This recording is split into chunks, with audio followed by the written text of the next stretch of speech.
បាទសូមលំអរកាយគោរពជម្រាបសួរក៏ដូចជាសួស្តីទៅកាន់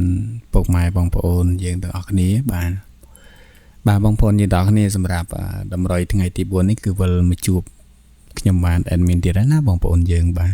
ហើយមុននឹងយើងឈានចូលមកកាន់នៅតម្រុយឆ្នាំថ្ងៃទី4យើងចូលទៅមើលនៅតម្រុយថ្ងៃទី3សិន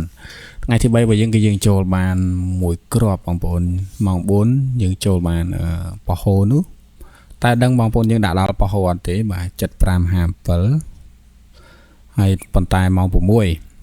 គឺយើងចូលចំ77ប៉ោះអាម៉ោង6លេខត្រេងបងប្អូនយើងបាទហើយខ្ទង់អូដឹងបងប្អូនយើងបានអូអត់ទេហើយថ្ងៃនេះអត់បានផ្ទៀងផ្ទាត់ច្រើនទេបងប្អូនណាយើងចូលបានតែប៉ុណ្្នឹងឯងហើយបងប្អូនយើងដែលមើល live ដឹងណាដឹងហើយបងប្អូនយើងបាទមិនបាច់ចាំរៀបរាប់ច្រើនទេបងប្អូនយើងបាទកុំឲ្យយូរណាកុំឲ្យវែងឆ្ងាយឥឡូវនេះយើងចូលមកកាន់តម្រុយថ្ងៃទី4ទាំងអស់គ្នាបាទបងប្អូនយើងហើយមានសំណពរម្នាក់មួយផងបងប្អូនយើងបាទសូមពុកម៉ែបងប្អូនយើងបាទកុំភ្លេចចុចមេដៃដើម្បីលើកទឹកចិត្តឲ្យ admin ម្នាក់មួយផងព្រោះអីតម្រុយគឺ admin ធ្វើនេះគឺអត់មានបានឲ្យបងប្អូនយើងបងប្រាក់បងសេវាយនោះទេបាទគឺធ្វើឲ្យបងប្អូនយើងបាទ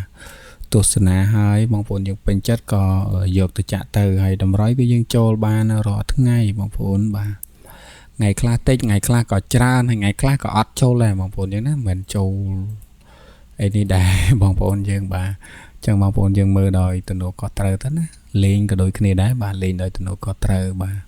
ញ្ចឹងក៏សំណពរបងប្អូនយើងតែម្នាក់មួយទេបាទកុំភ្លេចឲ្យមេដៃក៏ដូចជាបងប្អូនយើងដែលមិនទាន់បានចែកជាវក៏កុំភ្លេចជាជាវឲ្យ admin ម្នាក់មួយផងដែរណាបងប្អូនយើងមុននឹងយើងឈានចូលមកកាន់នៅតម្រុយថ្ងៃទី4បាទឥឡូវនេះយើងចូលមកកាន់ខ្ទង់អូសមុនបងប្អូនយើងមើលខ្ទង់អូសមុនទៅណាខ្ទង់អូស admin ឲ្យបងប្អូនយើងគឺយើងអូ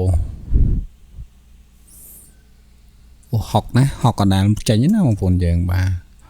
ចឹងថ្ងៃបោះនេះដឹងតែហុកអើយរតនាទៀតរតនាក៏អត់រួយដែរបងប្អូនហុកឲ្យលេខធំយើងគឺ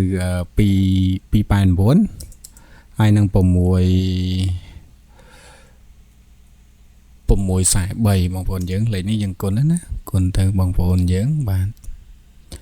សម្រាប់2លេខរបស់យើងគឺ admin ឲ្យ63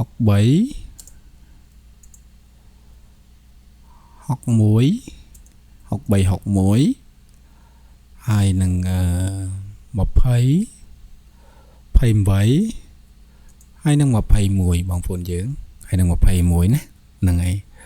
ចឹងសម្រាប់តម្រុយថ្ងៃនេះគឺអត់មានអីដែលត្រូវបកស្រាយច្រើនទេបងប្អូនយើងបាទ63 61 28 21លេខធំ289 648ខ្ទង់អូគឺថាខប់តែម្ដងចឹងបងប្អូនយើងបាទយើងសង្ឃឹមថាចូលចំទាំងអស់គ្នាណាហើយក៏ជូនពរបងប្អូនយើងឲ្យហេងទាំងអស់គ្នាផងដែរបាទសម្រាប់ថ្ងៃទី4បាទបងប្អូនណាអរគុណច្រើនបងប្អូនជម្រាបលាទាំងអស់គ្នាជូនពរសុខភាពល្អសំណាងល្អគ្រប់គ្នា